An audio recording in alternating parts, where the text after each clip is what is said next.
Hello all.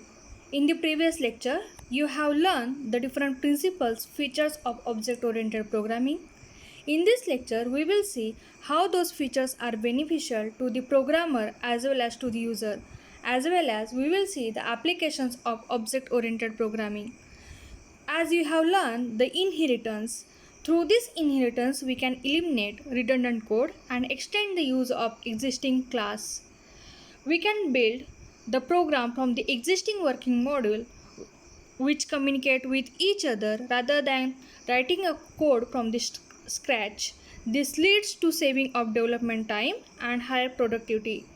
The principle of data hiding helps the programmer to build and secure the programs which are not visible or should not be visible to the other parts of the program. It is possible to map objects in the program domain to those in the program. It is easy to partition the work in the project based on the objects. The data center design approach, that is bottom up approach, enables us to capture more details of a module in an implemented form. Object oriented systems can be easily upgraded from the small to large systems, as adding the functions and data types are easy. Message passing techniques for communication between the objects makes the interface descriptions with external systems much simpler. Object-oriented programming helps to manage the software complexity easily, and that's the reason in most of the systems object-oriented programming is used. Let us see the different applications of object-oriented programming. As you know that real business systems are complex and may contain more objects with the complicated attributes and methods. Object oriented programming is useful in these types of application because it can simplify the complex problem. The promising areas of applications of OOP include the real-time systems. The real-time systems are complex and more difficult to build. So, the object-oriented programming techniques make it easier to handle those complexities.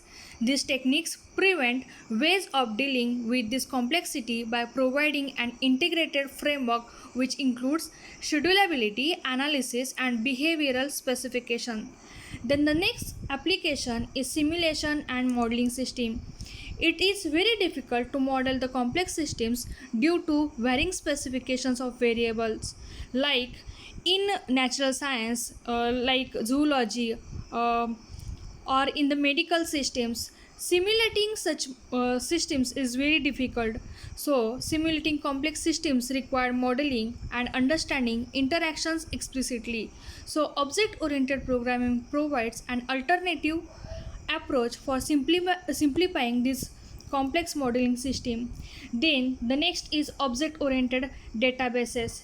In most of the systems, the object oriented databases are implemented by using the object oriented programming in the real world, and those databases, database objects in retain the identity and integrity.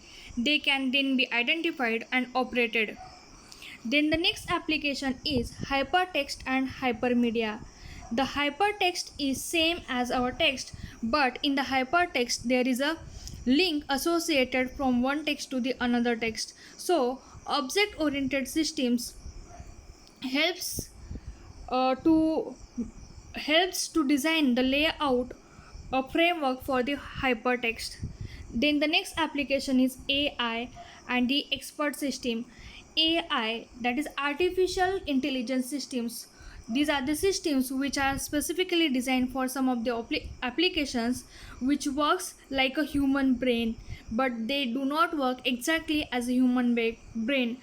Those systems have the characteristics as reliability, highly responsible, understandable, high performance. So to build such complex systems, object oriented programming is used. Then the next application is decision support and office automation systems. In most of the offices, The electronic systems are concerned with the information sharing and communication, and those information systems are used to communicate uh, from the outside and inside the organization, like emails, word processing, etc. So to implement such automation systems, object oriented programming is used. Then the next application, that is CAD CAM systems. uh, the mechanical manufacturing and design applications are designed using the object oriented programming. It can be used while designing the blueprints, flowcharts, etc. Object oriented programming makes it possible for the designers and engineers to produce the flowcharts and blueprints accurately, and that's the reason that object oriented programming is used. The different object oriented programmings like Java, C++, and nowadays Python, these object oriented programmings are useful for developing the different applications which are real world applications. So I hope you have understood the benefits and applications of OOP.